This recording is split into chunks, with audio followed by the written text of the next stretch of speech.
The 16th most common question asked about Islam is that why does Islam do injustice to women by only allowing 50% of the share given to the male counterpart?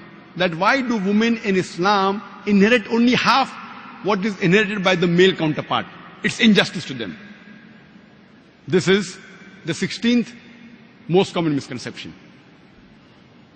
As far as inheritance is concerned, the Quran speaks about inheritance in several places. In Surah Baqarah chapter number 2 verse number 180, Surah Baqarah chapter number 2 verse number 240, Surah Nisa chapter number 4 verse number 7 to 9, Surah Nisa chapter number 4 verse number 19, Surah Nisa chapter number 4 verse number 33, Surah Maida chapter number 5 verse number 106 to 108. Several places it speaks about inheritance, but the exact share is mentioned in Surah Nisa chapter 4 verse number 11 and 12 and Surah Nisa chapter number 4 verse number 176. Allah says in the Quran in Surah Nisa chapter number 4 verse number 11 that as for the inheritance of your children, the male will get double the share of the female. If only daughters, 2 or more, they share in a 2/3. If only one daughter, she gets half. In what you leave for your parents. If there are children, the parents each get 1/6 share. If no children, the mother gets 1/3. If there are brothers and sisters, the mother gets 1/6. Verse number 12 says, in what your wives leave for you after death. The husbands, they get half if there are no children. They get 1/4 if there are children. In what you leave for your wives. The wives get 1/4 if there are no children, 1/8 if there are children. Don't get confused, difficult to remember. Go home, open the Quran, don't know Arabic, read the translation, Surah Nisa, chapter number 4, verse number 11 and 12. Generally agree, in majority of the cases, the female inherits half of that of the male counterpart. But there are cases in which female and male inherit exactly the same.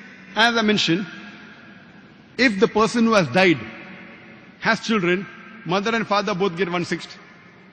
Or if the person who has died has got no children, but leaves a brother and sister, both get 1/6.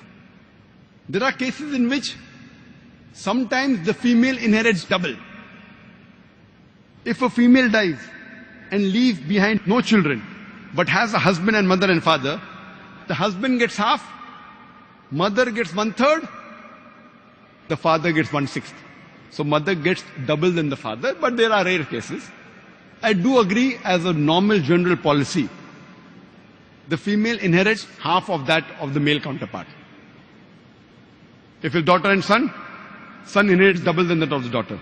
Husband and wife, husband inherits double than that of the wife. I agree with it.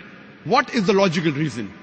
The reason, as I mentioned earlier, the financial burden in Islam is put on the shoulders of the men. As far as the women are concerned, before she's married, it's the duty of the father and the brother, and after she's married, it's the duty of the husband and the son to look after lodging, boarding, clothing, and all financial aspects. She need not work for a living. She's financially secured. Based on this, Allah subhanahu wa ta'ala has put the shares. And let me give you an example. Suppose there's a person who dies and leaves behind 150,000 dirhams. And he has one son and one daughter. After giving the shares of the wives and the other relatives, if 150,000 dirham are remaining from his inheritance, and he has one son and one daughter, the son will inherit 100,000 dirhams, and the daughter will inherit 50,000 dirhams. Now I'm asking you a question.